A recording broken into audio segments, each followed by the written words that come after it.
Okay, in this short video, I would just want to say a little bit about the dynamics of the solutions that arise from complex eigenvalues, because this is very important, and I'll say more about this in future videos.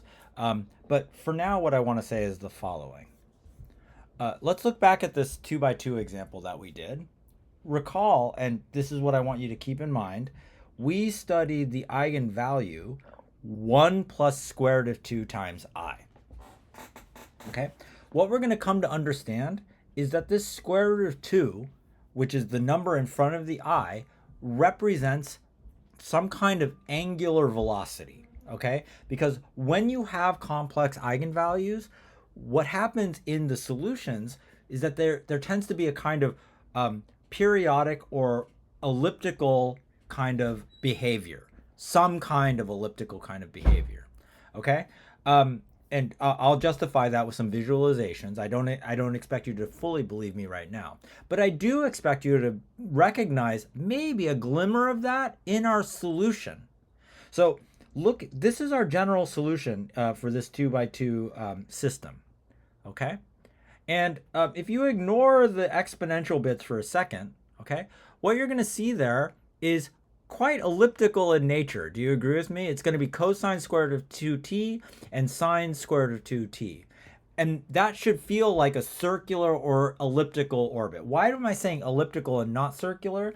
Because we have these numbers like that arise sometimes, like square root of 2, sitting in front of one of the terms but not the other, which is going to distort the circle. Instead of it just being a perfect circle, we're instead going to get a circle which is stretched out in one direction or another. So I've plotted this in Desmos, something like this in Desmos for you. Okay, so an example of a solution that you might see in this case would be something like this one, and I've got it running. So you can see here, I've got this square root of 2 cosine square root of 2a, comma, sine square root of 2a. The idea is that the horizontal axis is tracking x1, and the vertical axis is tracking x2. And we're looking at this path as t runs. And notice there's no exponential term involved, okay? So right now, this thing is spinning around, and you should notice that it's an elliptical orbit around 0. Elliptical. It's an elliptical, this dot is revolving around 0. And it's not a circle. It is an honest to goodness non-circular ellipse, okay? Now, in our actual solution, we did see another bit. We saw an exponential bit.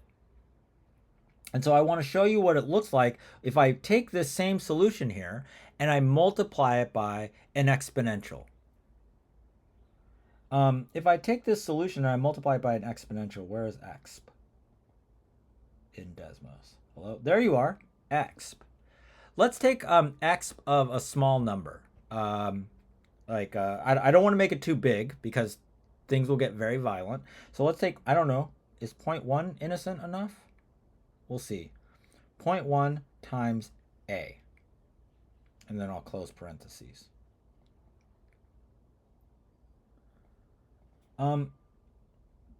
Can you see the behavior? Maybe 0.1 is not good enough. Maybe I need to make it a little bit bigger.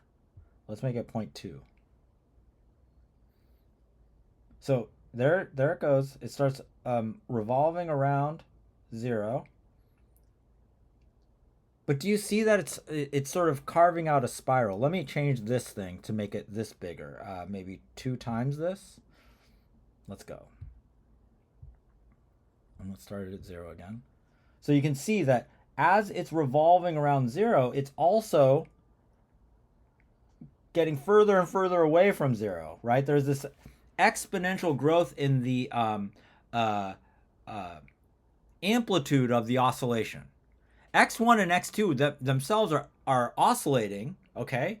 But the amplitude of the oscillation is getting larger and larger, all right? Now, I can affect that in the following way. Let's say that I change the coefficient in the exponential here. Can you see this? Let's say I make it negative, like this. Did that work? I can't see what I'm doing here. Oh no, what have I done? Undo? Thank God. Okay. How do I make this bigger? Oh, what? I had something cooking. There we go. Okay. I want to make this negative. How can I make it negative? Negative 0.2 times a? Does that work? Does it not like that? It's not showing up. Why? How do I put a negative sign into Desmos? Okay, maybe I can't. So I'll do the following hack. If that's not working, I'll do the following hack. I'll do 1 over this. 1 divided by. Oh my god. I thought this would be easy. How about this?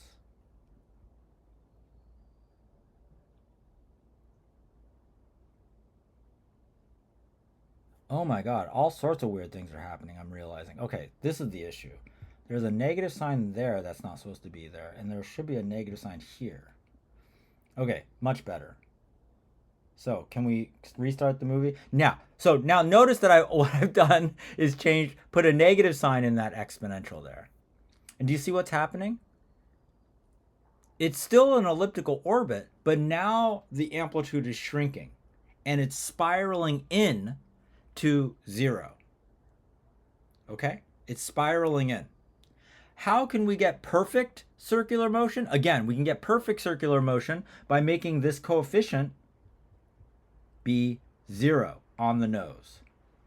If it's 0 on the nose, then we don't get any kind of spiraling outward away from 0 or spiraling inward towards 0. Okay? We get perfect elliptical motion. Now, what controls in our solution where that number comes from? Let's go back to our notes here. What controls that? So that number is what the coefficient of t is here. There is an invisible 1 that nobody bothers to write. And where does that 1 come from? It comes from the real part of the eigenvalue. Okay? So if the real part of this complex eigenvalue is positive, then we're going to get outward spiraling behavior. While if the eigenvalue has negative real part, then we're going to get inward spiraling behavior. So what I'm trying to get at is the following. So let me just write some of this down. So the behavior of solutions arising from a complex lambda, which is equal to, let's say, a plus bi. Let's say that we have such a thing, okay? Whether or not it spirals outward or inward is determined by a. If a is greater than 0, then we get spiraling outward.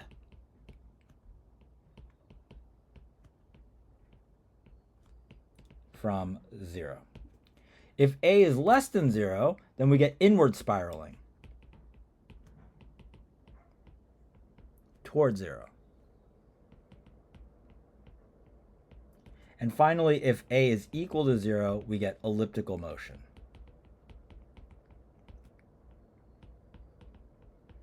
Okay? We are going to further study the dynamics of these things and talk about things like phase portraits in the next set of videos, okay, to understand not just this case, but also the what's going on in the real value case. Because sometimes all you kind of want is a qualitative understanding of the solution instead of the precise details of the solution, and that can be very useful. We'll also talk about the idea of equilibrium solutions and that sort of thing. In this case, there's only one equilibrium solution, and that's when x is equal to 0. Notice that in x prime equals px, x equal to 0, the 0 vector, is always a solution. And it's an equilibrium solution because it doesn't change. That's why we call it an equilibrium solution. Okay? Anyway, we'll get on to all of this in the next set. Okay, that's enough for now. So long.